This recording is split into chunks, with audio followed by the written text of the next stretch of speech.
Hello, everyone. Thanks for joining this presentation this afternoon. Thanks to the Portage Library for inviting me to present to you on winter sowing, grow your own native plants from seed.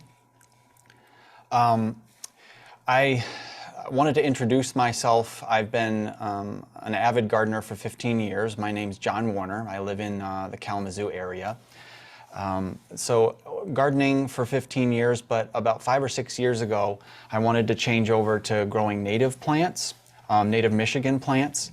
And I found that basically my appetite for the number of plants that I wanted really outpaced my budget. So I just didn't have the budget to buy all the native plants that I wanted. So I kind of stumbled across this topic of winter sowing about 4 years ago. I learned about it on a Facebook post and just decided to try it out, and found I had a ton of success in growing lots of native plants on my own without any prior experience. So I kind of wanted to share that with you today. A few housekeeping items. So, it's pretty blustery and snowy and icy today in Michigan. If we lose power for whatever reason, if we go dark, that's what happens. So sending good vibes to everybody who may be in bad weather today.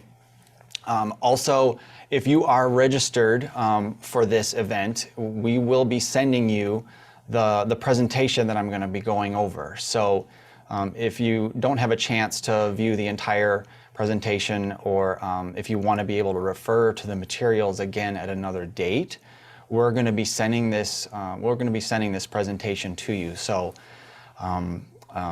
stay tuned for that. We'll be sending that out. So another thing about myself. So I am a certified Michigan Master Naturalist. I did that through the MSU Extension Office. So it's a program that's really focused more on habitat and ecology for Michigan habitat.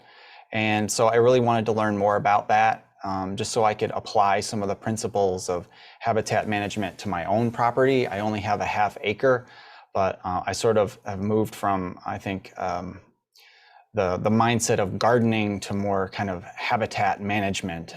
So that's how all these native plants are coming into play for me in my ½ acre.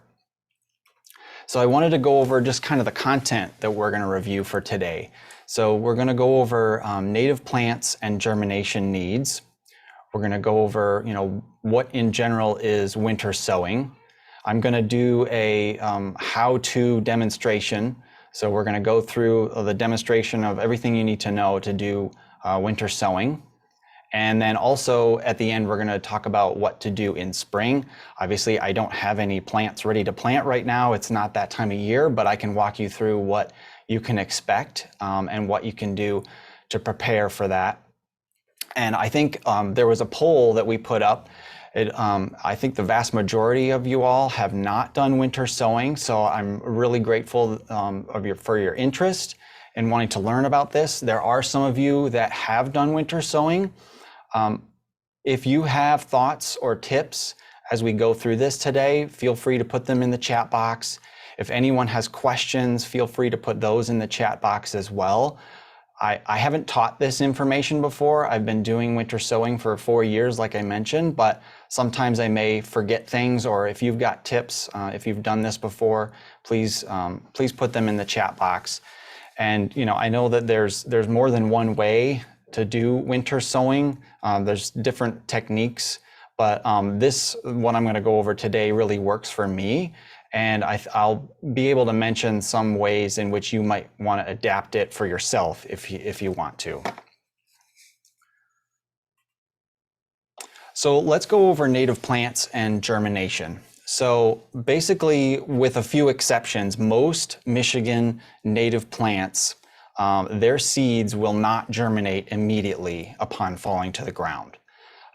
There are, like I mentioned, there are some few exceptions, but most native plant seeds require a period of cold, moist conditions. So basically winter before they'll be able to germinate. It's really a way of self-preservation for most plants so that their seeds don't germinate at the wrong time, and therefore they won't survive if they germinate at the wrong time. So they're waiting for the right conditions, meaning spring, for instance, in order to germinate. So this happens naturally in the wild, of course.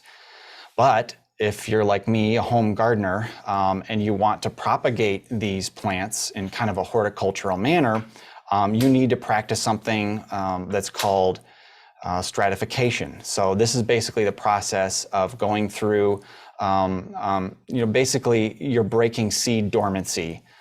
So you're kind of mimicking the winter conditions that these seeds would see in the wild, and you're kind of doing it in a manner that you can control the environment and control where they germinate. So this is basically called stratification. So you're exposing the seeds to cold, moist conditions for a period of days, and it depends on the particular species. Each species will have different needs as far as how many days it will take to break that seed dormancy. So I have some pictures here. This is pictures of Tradescantia ohiensis. It's also called spiderwort. You can see those beautiful bluish purple flowers. The seeds are at the bottom of the screen there. These seeds will take 120 days of cold, moist conditions in order to germinate. So that's quite a long time. This is, in fact, the seeds that I have of spiderwort. That's the longest days of stratification that I'm aware of that I have to work with. So I need to provide 120 days of cold, moist conditions before they'll germinate. So how did I find that out?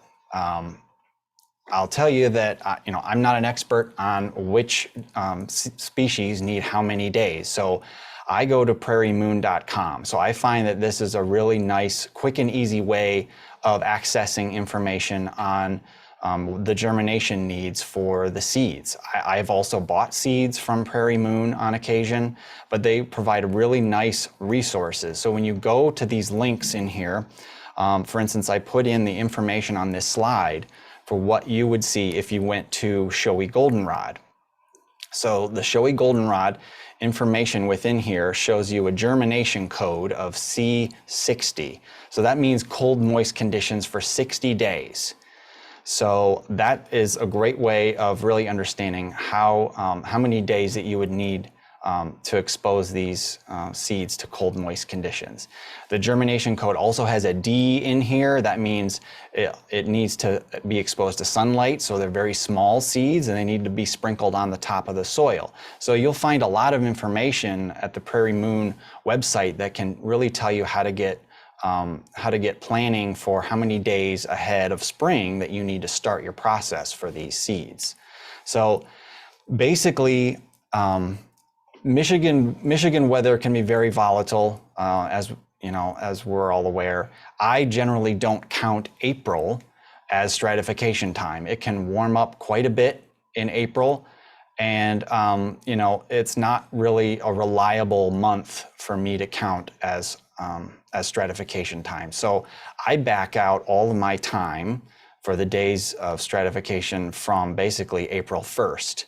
So if you had 60 days that you needed to stratify your showy goldenrod, you need to back out 60 days from April. So that puts you at about February 1st that you would want to start this at the latest. So where we are right now in the middle of December, it's perfectly fine to have more than 60 days. You can start it at any time during the winter. So I started my winter sowing program about a week ago with some of the longer requiring seeds that needed about 120 days. But you can go all the way until early April or early February or mid-February for ones that need 30 or 60 days. So you have to kind of plan things out, but you can go all winter working on your winter sowing.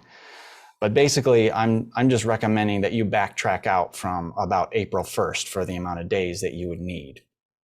So there are a few exceptions to the cold moist stratification. Wild bergamot, Monarda fistulosa, actually will germinate directly when it falls to the ground. So you can find wild bergamot seeds that fall to the ground in August or September or October, and they will germinate right away during that time. So they don't necessarily need cold moist stratification. So there are some exceptions to this rule about stratification. So now let's talk a little bit about what winter sowing is. So this was coined, this method was coined by Trudy Davidoff. She is currently the administrator for the Winter Sowers Facebook group.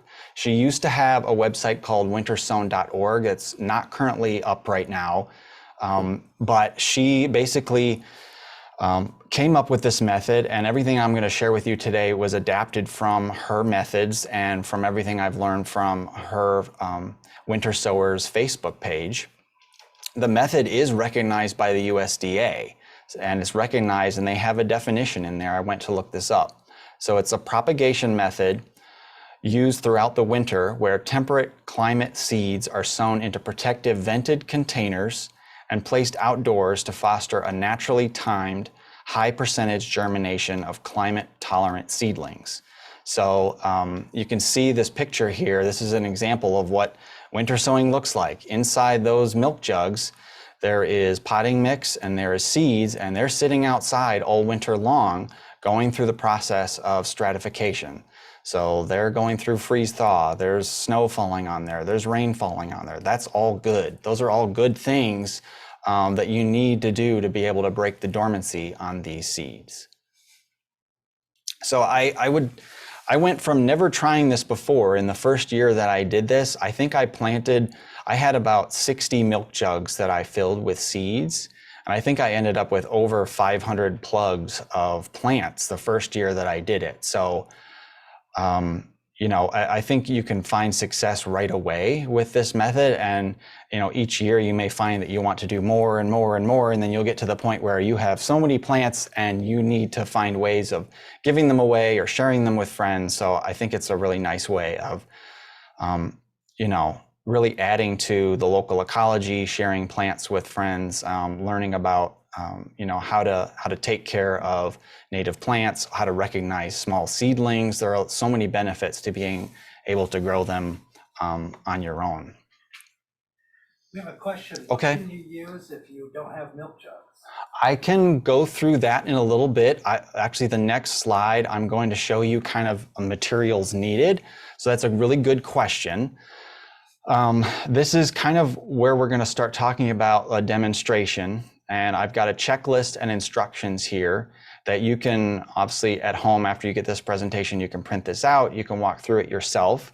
But some of the materials that you need, so the milk jugs, so the clean, relatively clean milk jugs. The reason why I prefer milk jugs is because they're opaque. There are a lot of water jugs that are also opaque. You could use that as well. Some milk jugs come very white where light doesn't penetrate. That would not work for this. You need something where some amount of light gets in. I have seen some people, and I have used myself, some salad containers. They're almost like a little clamshell, and they're clear. You can use those as well.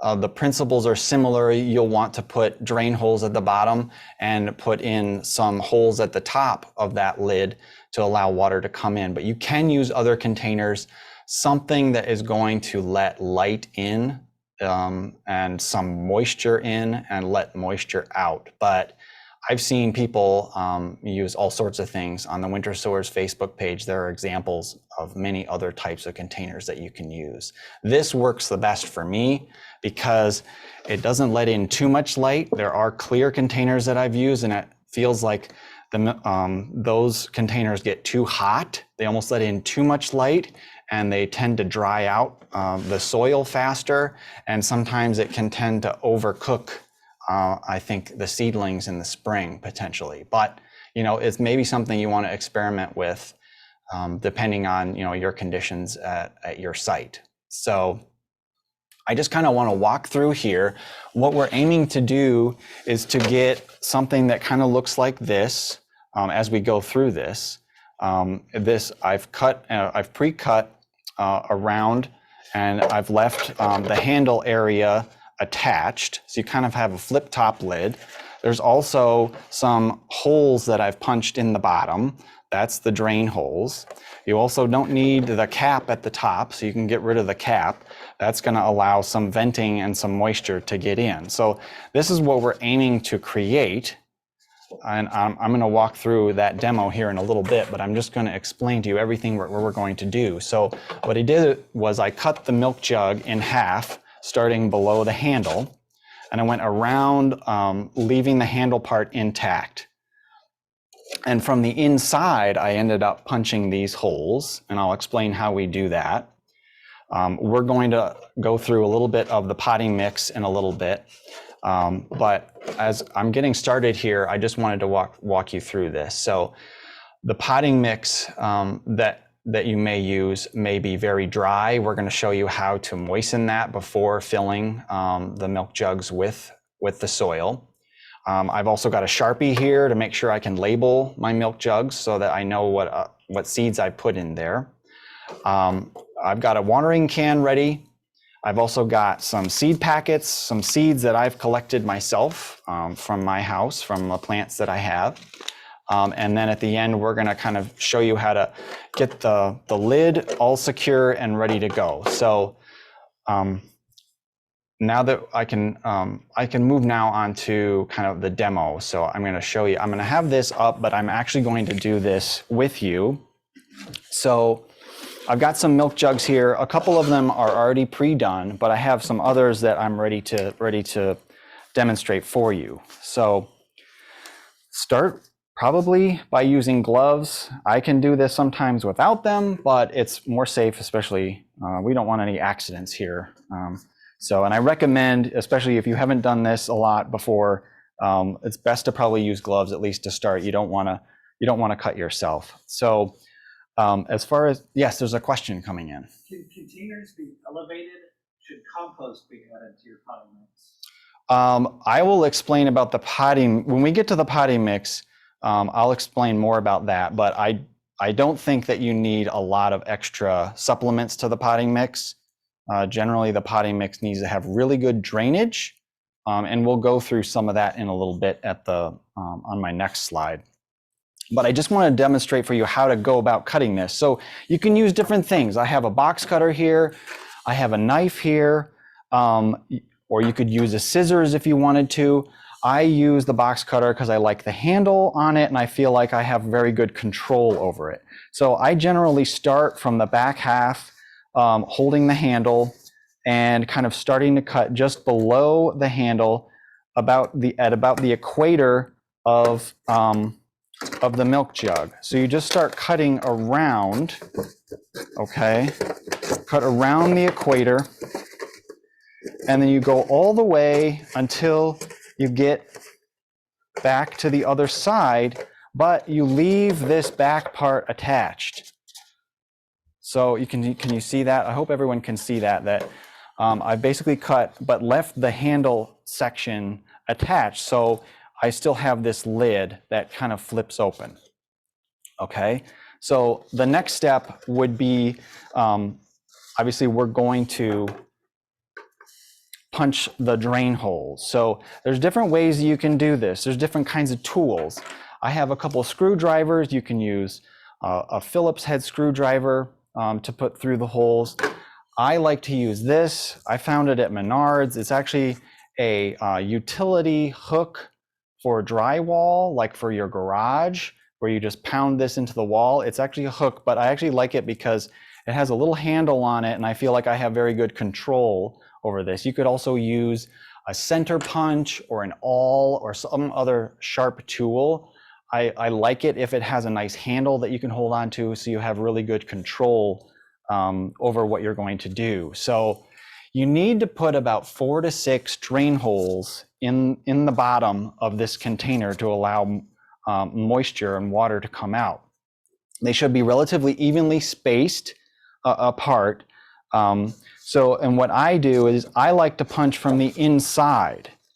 Okay, so when you punch from the inside, I'll try to explain a little bit why I do that. Some people, I know you can punch from the outside even before you cut the milk jug open. If you would prefer to do it that way, that's fine. But what you'll notice as you punch through, there's a little lip where the plastic moves outward from where you punch through. And if you punch through from the outside to the inside, that little lip on the inside can prevent moisture from draining out. And you could have a little bit of an extra pool of water at the bottom that could lead to extra rot in your milk jug, and maybe your seeds wouldn't germinate if it was too wet. So I like to always punch from the inside out. So I put the holes here, but you can see they're very small.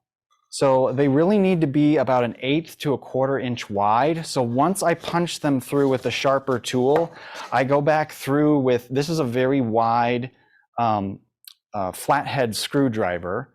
It's pretty small, but it's got a nice handle on it, so I feel like I have very good control over what I'm doing. So then I just go back into the hole and I just expand it. Okay, so you go through each one and you expand it so that it's wider. That will prevent the soil from plugging up in that hole and will allow the really a proper amount of drainage. So hopefully everyone can see that.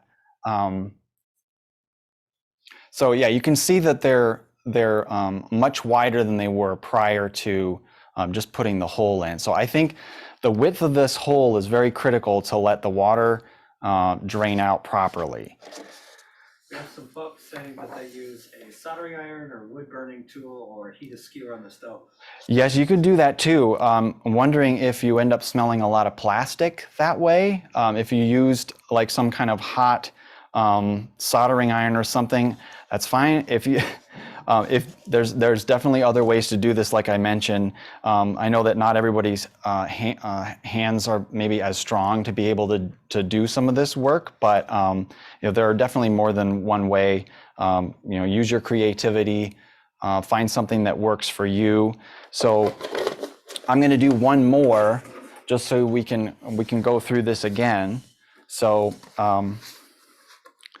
again, start cutting right behind the handle. And you can use different things to do this. I know that some people use a scissors, which you can use a scissors if you like. If you had one of those clamshell salad containers, obviously you wouldn't have to do that process. That already has a top for you. So you would just end up putting holes in the top of that type of lid instead of cutting anything open like this. So I'm going to make these holes again. So I'm going to make 4 holes. And you can see that, again, they're relatively small. I wouldn't just stop here because I know that I'm not going to let out enough water when I water it. So I'm going to just expand them again with this larger tool. And so this work, you can do this all year round. You can start this in the summertime, collect your milk jugs, get them all prepped and ready. Just tuck the lids down inside like this, throw them into some kind of yard bag in your garage or in your shed, and you can just have them all ready to go come winter time. So you can do all this ahead of time. So that's the demonstration of how to prep the milk jugs. And like I said, there's other tools that you can use. Those are some of the tools that I like to use. They work well for me. And again, if you do have questions as we go through this, it's perfectly fine to put those into the chat. So now let's start talking about the potting mix and the next step of winter sowing. So I've got a bin here of potting mix.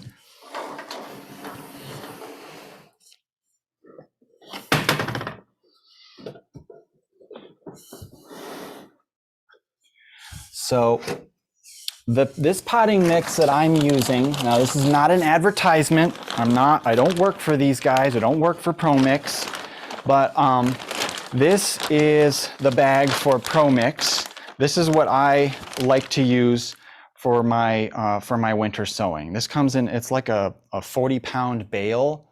I find mine, locally it's pretty easy to find at Menards. I know they carry quite a bit of these every year. There's a few reasons why I like to use ProMix. One is it doesn't have any fertilizers in it. So I've done winter sowing in the past with potting mix that had fertilizer in it. And I found that my plants got very leggy. They really outgrow their root structure. The plants end up very floppy. And you know, native plants really don't need or even want fertilizer. So I would recommend finding a potting mix that doesn't have fertilizer in it, for one. Two, this is really nice value. It's also really nice to work with because it's dry, it's not heavy, it's not going to freeze on you if you've got bags of these in your garage or in your shed. It's dry, so it's not going to freeze, and you can keep it outside if you'd like. And the other thing is, you know, it's also just, I think we talked a little bit about compost. I don't think that you need to add any supplements to this. One of the real critical things about winter sowing is good drainage. You know, these are going to be sitting outside in the winter. They're going to freeze.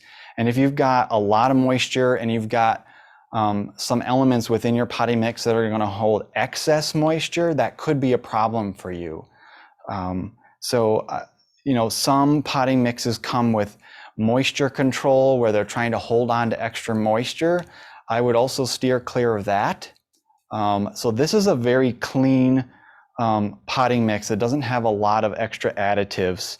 It has some perlite in it and some peat moss, but there's no added moisture elements and there's no fertilizers. So that's partly why I really like to use ProMix. So I wanted to get in here and show you that, you know, the texture of this soil is very dry. It's very dry. So it's very dry, it's very fluffy. And this is how it comes out of the bale, just like this. So in order to do this properly for winter sowing, you need to pre-moisten this. So, and I'll explain that. The first year that I used ProMix, I ended up filling these milk jugs with this dry soil. And when I went to water, when I went to water it in the milk jugs, I found it very hard to wet all this out. It wasn't moistening very evenly. I had channels and blockage coming into the bottom of the holes here. It really functions well when you pre-moisten it to the point at which you can kind of form a loose ball. So I've got my watering can here. So I'm just going to start adding some water into this potting mix. And I've got a spade here. So as you go along, I did have a spade. Here it is. As you go along, you can kind of mix as you go. So start mixing in the water so that it gets evenly distributed. And you'll be surprised at how much moisture this will take on to get to the right texture. So, and I like to use some sort of bin like this because it allows you that opportunity to pre-moisten it and to mix it so that you can ensure you're getting kind of an even mix.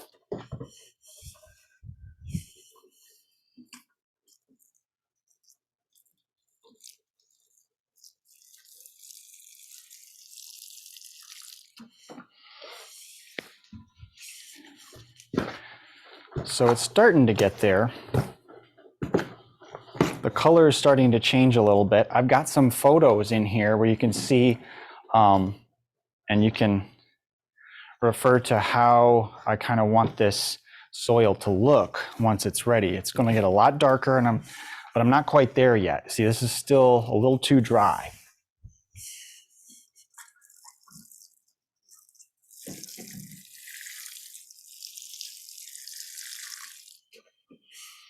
And I don't even have this very full, but if I had this completely full of potting mix, it would probably take on almost an entire watering can worth of water before it was ready to be added to the milk jugs.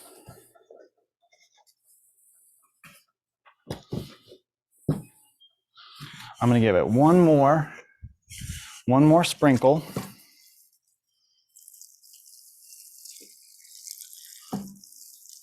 And it is important to get in here and mix as you go, because otherwise all the water will sort of sit on the top layer and you won't get an even mix. Okay, so you can see that the color has really changed. It's gotten darker. Doesn't look nearly as dry. So let's just check it. Yeah, see, this is getting very close. In fact, I think that's probably about good enough. If you overdo it, you may end up getting a little too soupy.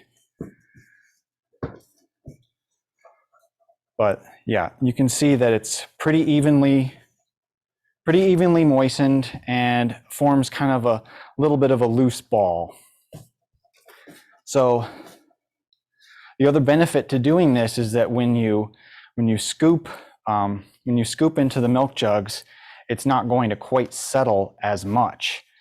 As we go through this next phase, settling is kind of one of the key things to consider when you're going to be filling the milk jug. So at this point, we're going to take our, we've prepped our milk jug, so we've got it all ready to go. So, and when filling them, I like to use some kind of standardized container. So for me, I use this, just this yogurt container. So if you have some kind of scoop, it's really helpful so that you can be consistent each time you fill. So for me, generally it's about 2 scoops of this per container. So we'll see if that holds true today. And that's basically about where I'd want it to be, maybe a little short, but that's kind of about how full you want it. I want it to be about 3/4 of the way full of that bottom chamber. So, and it's still, we're going to wet that out in a little bit. We're going to water it before we put our seeds in there. So I'm going to do all 4 of these because I've got some seeds that I want to plant. And so I'm really doing this today. This is my winter sowing. I'm going to take these home and I'm going to put them in my backyard. So there's number 2. So you can see that was right about 2 scoops. So you can, if you're going to do 60, 80, 100, I've done 160 of these a winter. And you do maybe 10 or 15 on a weekend. And you can plan yourself a schedule where you can get through quite a few of these, but it helps to standardize. So I get like, you get going, you can fill a bunch of these at once. You get your 2 scoops.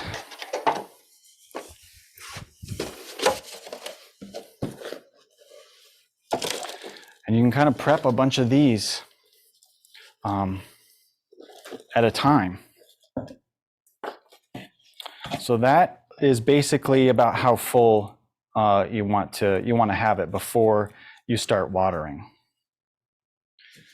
So I'm going to move this soil aside. I've got a container here that we're going to use to do our watering because I don't want to make a mess in this room. This is generally the point in time when I like to label what I'm going to do. So I've got my Sharpie here. So I like to label my containers on the back side about right here. The part that I label is generally going to be the part that I face away from the sun. So when you're labeling, I do find that if it's facing the sun, you could use other types of labels. You could put a little stick with a label inside if you want. I use a Sharpie. It's just what I'm used to, but I like to face it away from the sun so it doesn't fade as quickly. It may still fade somewhat over the winter, and you can go back and label it, relabel it later if you feel you need to. So I'm going to be doing 2 different seeds today. I have one that's Carricks Rosea. It's a type of sedge. So I'm going to do 2 of them that are Carricks Rosea. So a label on the back side. You can even put on the date. So it's the 11th. So you can kind of keep track of what day you potted it. 12, 11, 21. So that's those 2. And then I've also got some common milkweed. So milkweed is very popular for people to try to grow because of the benefits to the monarch butterfly. So you may have some local access to some seeds at your house that you've got. So if you have those seeds, this is a demo that you can kind of follow. I've grown various kinds of milkweed, but milkweed and Carricks Rosea will be 2 demonstrations that'll show you kind of the variations that you might see when you're doing winter sowing. So I'm going to mark on here common milkweed 12, 11, 21. I'm marking them before I water them because once this gets wet, it's a lot harder to write on here, even with a Sharpie, unless you've got a special waterproof Sharpie or something like that. But I just have the standard one.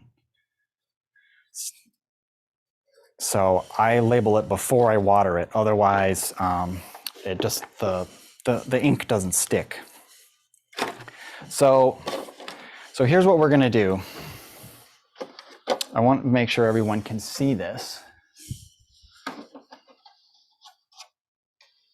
So what we're going to want to do is we're going to want to water this so that the moisture and the excess water is going to start falling through the bottom.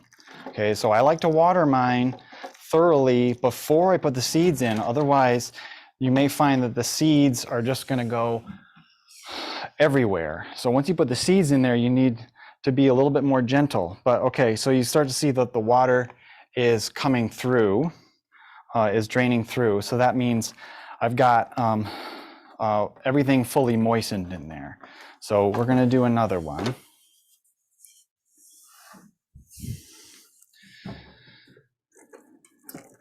So, and you'll find that the soil is definitely going to settle again.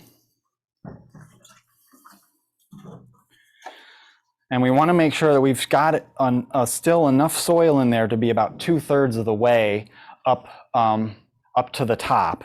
So this one is not quite draining. So I'm going to add a little bit more.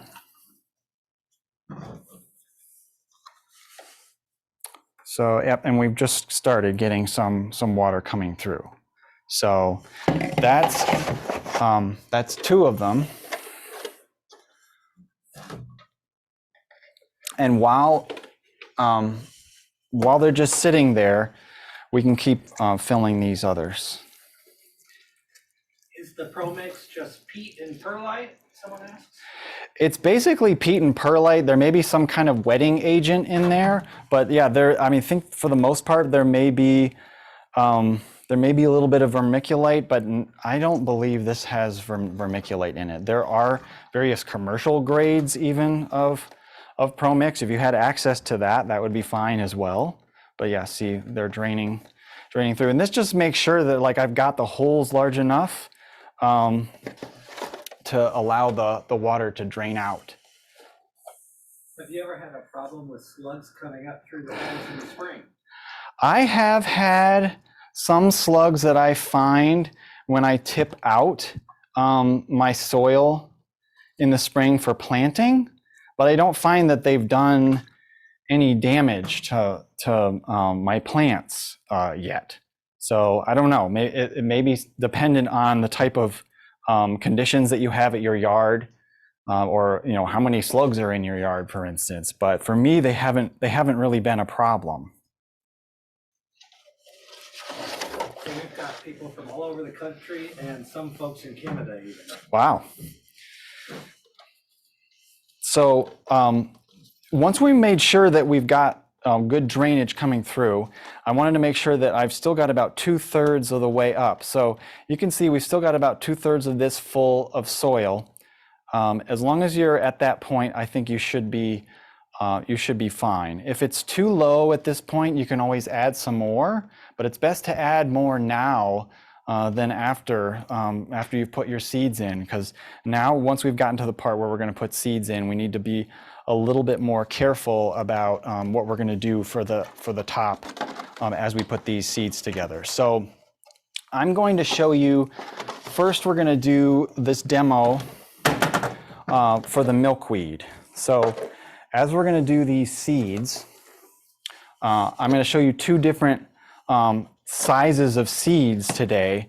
And the reason for that is I kind of wanted to show you how to care for them as you place them in here. So I've got this packet of, this is common milkweed. This is what I've collected from my yard. So I can just kind of show you, actually I'll put them in here. These seeds are relatively large. They are pretty wide, and they could move if there is some wind that gets in here. They do tend to move around and or maybe float if there was a lot of water that came in at once. So these seeds are large enough that I would want to put a little bit of a layer of soil on top of this. So these seeds, as we're doing this, I like to put quite a few seeds on the top. You sprinkle them evenly over the top, but you know, they're not all going to germinate. There's going to be a percentage of them that will, and I don't mind if more germinates than I can handle. There we go. Perfect. So I've got quite a few seeds in here. I put it probably at least 50 seeds into that container. Hopefully everyone can see that. So they're kind of evenly sprinkled across the top. Okay, and I'm also going to do that in this one as well. So I'm going to sprinkle my common milkweed seeds all across this top.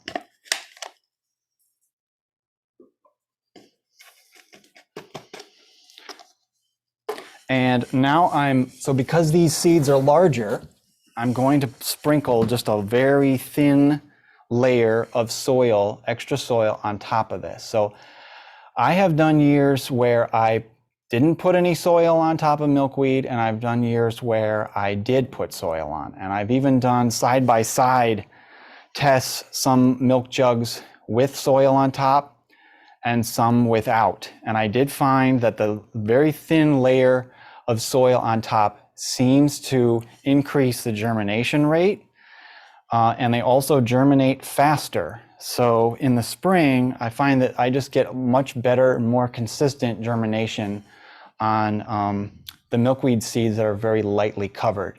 So as I sprinkle the soil in there, I just tamp it down just a little bit with the back of my hand, and that's about all that you need to do for that extra soil on top. So at this point, everything's pretty thoroughly watered. You can see we're still draining here, so I'm not going to re-water this again.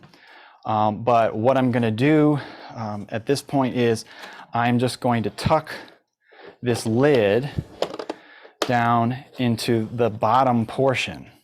So hopefully everyone can see that. So again, you just kind of move it down inside and just let it rest like that. So I'm going to do this other one. I'll show you again. I just tuck this down just like that. So they're going to be sort of cockeyed at an angle. That's fine. There's no issues with that. Some people like to have it like this and put tape around this. I personally don't like to spend all that time taping everything. And I also find that a lot of the time in the spring, I like to be able to open and close them fairly often, or to check on water. And if they're all taped up, it's a lot more work to have access to it. So I leave mine outside just like this, with the top tucked down into the bottom, just kind of resting at the top of the soil. So one of the benefits to this is, of course, as moisture lands on this top lid, it runs down into the bottom lid. Okay, so it prevents things from getting too dry. You know, sometimes moisture can be pretty scarce depending on the year. So if you have it the other way around, you know, it's actually harder to get this top lid around the bottom lid. So it's much easier to tuck it down inside. But the benefit to that is you're getting that moisture that's going to go down into the bottom chamber and water the bottom chamber and make sure that things are staying moist over the course of the winter. So I'm going to set these aside for a second. So that's common milkweed. Okay. And now we're going to do this other seed that I have. Which is the Carricks rosea, which is the sedge. So this is a much smaller seed. Okay. So again, I collected this from my yard. So these seeds are very small. Okay, they're very small seeds. And I find that very small seeds do very well with surface sowing, just on the surface with no extra covering on top of the seed. So this makes it really easy. You can just take very small seeds and just sprinkle them across the top.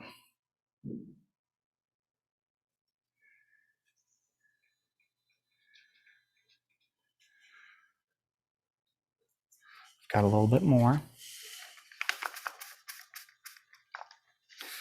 And sometimes you may even have seeds that you can't even see because this color is the same color as the soil. That's okay. I always advise, you know, a few extra seeds isn't going to hurt you if they germinate in there. So, and now I leave them alone. I don't touch those seeds. I don't put my hands on them. I leave them in there. As they get settled into the soil, they will kind of embed as the winter goes. So again, tuck the top into the bottom.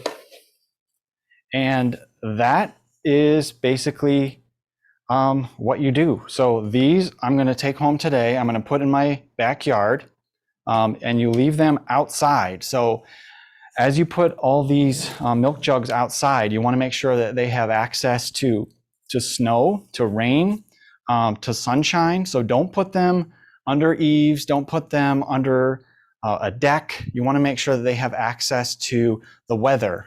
So snow, rain, those are all really good things. Make sure that they have access to that. Real quick, we got a couple Yep. questions. Okay, questions. I understand you don't want fertilizer for native perennial sowing. Would you want soil with fertilizer for annuals or vegetables? I think that's probably a little more acceptable. Annuals, I think their lifespan tends to be pretty short anyway. And I think that, you know, if you were going to do that for annuals or vegetables, is maybe less of a hindrance to the lifespan of something like a perennial or a native plant, where I do find that native plants that are exposed to fertilizer, that the lifespan of those plants is not as long. So that's kind of why I think specifically for native plants, it's more critical to not have the fertilizers. But that's a really good question. The other one, I struggle with transplanting my germinated seedlings. Yep. At what point do you generally transplant your seedlings? Okay. Do you generally pot them up or transplant them directly into a permanent location? So I know that, you know, we've been going quite a while here. I'm going to start, I think, going now into what happens next, right? Because I think, you know, we want to talk about spring now. So let's pretend these are sitting out all winter. So what's going to happen in spring? Okay, so you may have to do occasional watering. Condensation on the lid during thaw time, during warmer days, is a good sign that you've got enough moisture in here.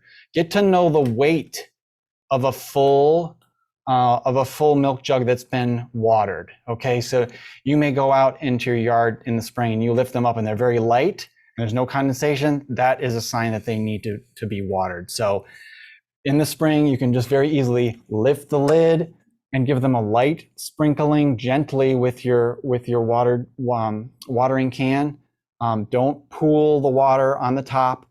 But just give them a light sprinkling and ensure that they're staying moist. You can also, I've had, so like one of my kids' snow sleds that's plastic, and it's kind of like those boat-sized ones, and I fill it with water and I set these all down inside of there, and then they'll get watered through the holes in the bottom. You can do that as well if you want to get fancy, but you just want to make sure that these don't stay dry for too long in the spring, because it will slow down your germination.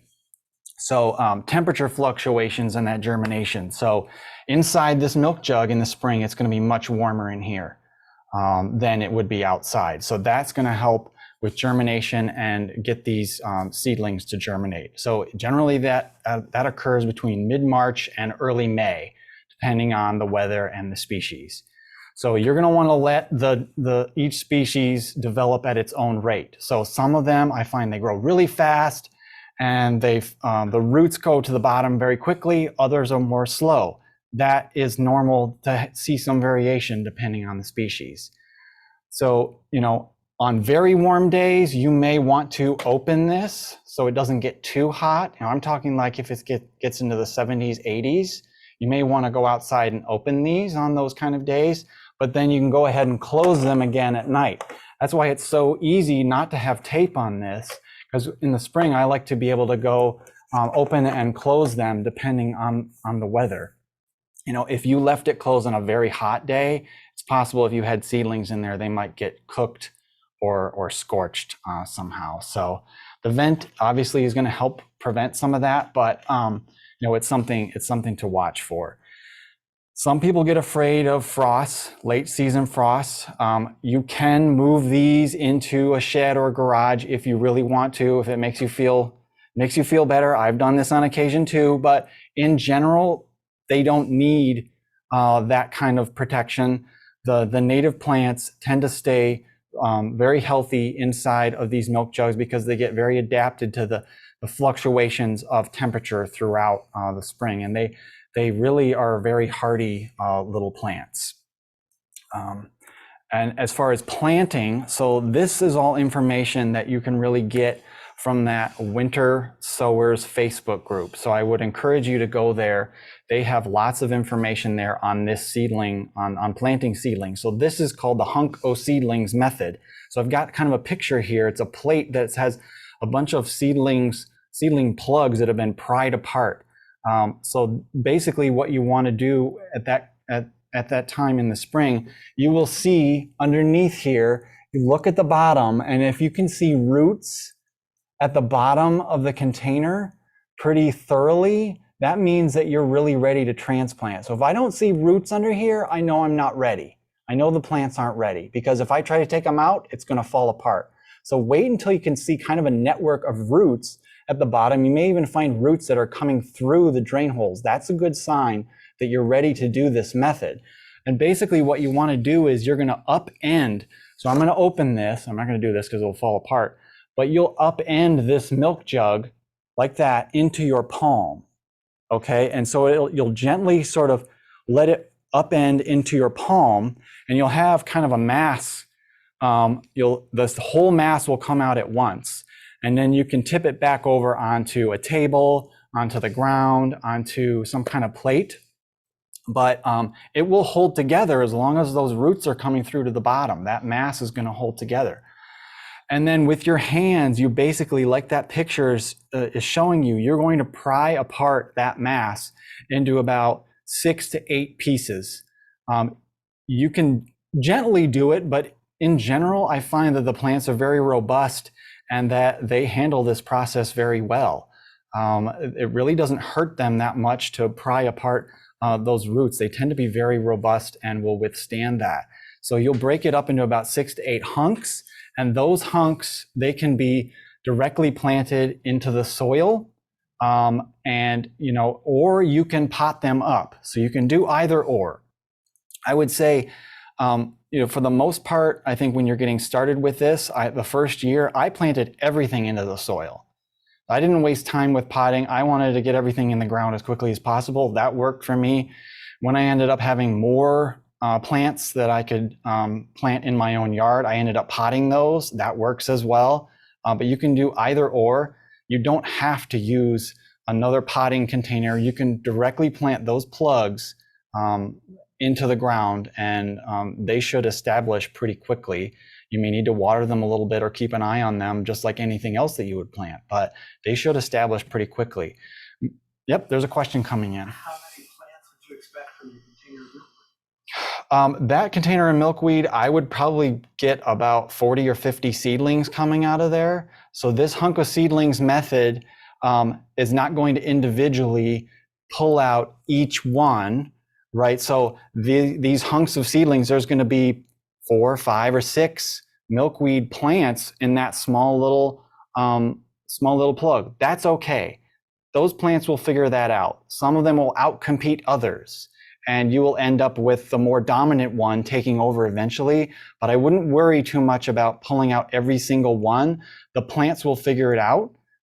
If you do try to get extracting every single seedling, you may find that you lose all soil contact with those roots, and it'll be harder to establish. So you really want to make sure you've got some soil to root contact. So I tend not to disturb them too much. Now, if you were going to repot them, it's maybe a little more okay to individually extract each seedling, but you can get 40 or 50 seedlings out of one milk jug. Can I just plant the entire hunk of seedlings in the pot to grow on?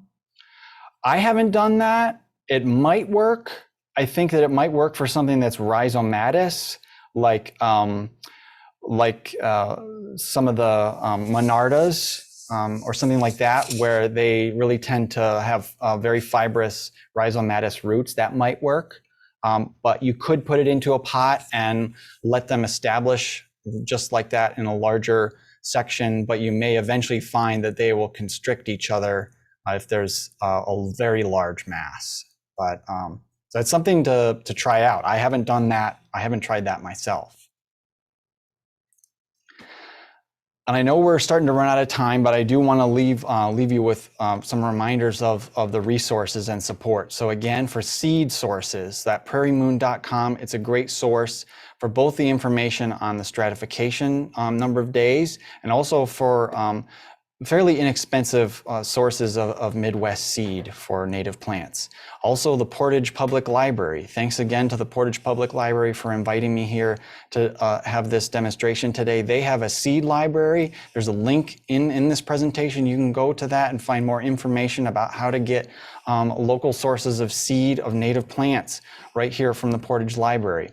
That Winter Sowing Facebook group, I would strongly encourage you to join that Facebook group for winter sowers. There's 54,000 members.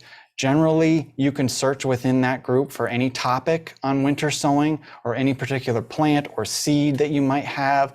And there'll be a lot of information in there on some of the featured posts about, what to do with that hunk of seedlings, or if you've got questions in the spring, please join that Facebook sowers group. There's generally people will jump in and answer whatever questions that you have, because most of the time someone else has already been through maybe what you're what you're experiencing. You can also contact me with any questions or things that you find out throughout your winter sowing experience. So again, my name's Jon Warner. My email address is in here. You can email me with questions or tips or photos that you want some opinion on, or if you want some extra support with. So We've got like 5 or 6 questions. okay. Another question for you. They're asking, can they set jugs on the north side of a building? In general, I think it's good to have access to some sunlight. It may be more critical to have that sunlight in the spring. For instance, right now, I don't think it's going to matter. It's going to be very cold for the next few months, but during the freeze thaw time of March, April, I think it would really help to have some access to sunlight so that those milk jugs can warm up and go through the freeze thaw stages. Fantastic, thank you. Another person asks, I set up a number of jugs last year. None of them germinated under the conditions you described. Okay. Should I leave them another year? I do know that some seeds can require more than one season to germinate. So it may depend on the kind of species that you particularly sowed. You may find that you could leave them for another year, but I also have some species that I find just don't work as well for me. For whatever reason, ironweed, I can't get it to germinate very well with this method, but other friends that I have, they have tons of success with it. So sometimes it's just certain seeds or conditions during that particular year may not have been quite right for that particular species. But, I would also look to make sure that you didn't have too much moisture or too little moisture within that milk jug, to make sure that the right conditions were there. Because sometimes I have a couple milk jugs that aren't doing anything. They're not germinating yet. And it's, almost May. And, I find that, a little bit more water, and then suddenly the next day there's germination. So sometimes they just need that extra watering. So don't give up on it. But, if it does get to the point where, it's summertime and you just don't have time to pay attention to it, you could leave it for another year and see what happens. Fantastic. Katie S. asks, after you transplant into the soil, is it necessary to provide additional protection, particularly if we see the roots prior to the last frost date, maybe using the top of the jug like a cloche? You could do that. I generally, for the most part, find that these are pretty frost tolerant, but if you want to, you could then remove this entire top portion or use the rest of these as little cloches to protect them. They may also help protect from rabbits as well, which may be a little bit of a problem. You may have to put little cages around them, but I can't honestly say how many plants but that I may have lost, but I don't recall any plants that I ever lost due to a frost. And I've planted thousands of these in my yard, and I don't remember a frost ever killing any of them. That just shows you how hardy they tend to be. And they're so low to the ground at that point that there's a little more protection for them, insulated from the ground. Great, John. Good question. We have one more question, and we'll give people an opportunity to type any last things that they've thought of. The last one is, can you do this for plants that don't need to be stratified? For example, the Monarda that you were talking about. You can do that, and sometimes I just find it's more convenient when you're doing this and you get all your plants ready for the spring. You can put Monarda in here. Like I said, you don't need a long stratification time or any really, so if you wanted to do that in March or April and just leave them outside like that, I do that myself. So I do that for my Monarda. I think Echinacea coneflower also doesn't need very much, if any, stratification time. So yeah, I usually work my way through the winter, starting with the 120-day requirement stratification. Then I go into my 60-day needs, 30-day needs, and at the end of the season, that's when I do like my Monardas or Echinacea. So I try to split it out like that, so I balance the workout throughout the winter. Good question. Yeah. Yeah, we have a lot of people saying thanks for the information today. A lot of people are really excited to try this. Great. Very encouraged. And one last question that came in Have you ever tried acorns? I have not. I have not. I have not done it through this method. However, I have collected acorns and just put them in the ground, of course, and that method I have gotten some acorn seedlings to grow, but I haven't done it with this method. It's very possible it could work. That might be a nice way of controlling and having kind of a root mass. You may find that taproot, right, that taproot for acorns is going to start growing. The taproots do tend to be pretty long and robust, so maybe the sooner you get that into the ground so it could establish, the better in the spring. Yeah, that's a good question. Fantastic. Just a lot of comments coming in saying great information. Thanks again. I will remind everyone that's still logged in that we will be sending out this presentation, including all of the information and the text, to everyone that registered with their email. If you do not receive an email, please feel free to reach out to the library for that information. And thank you again, Jon Warner, for joining us at the library today for this fantastic presentation. My pleasure. Thank you so much for having me.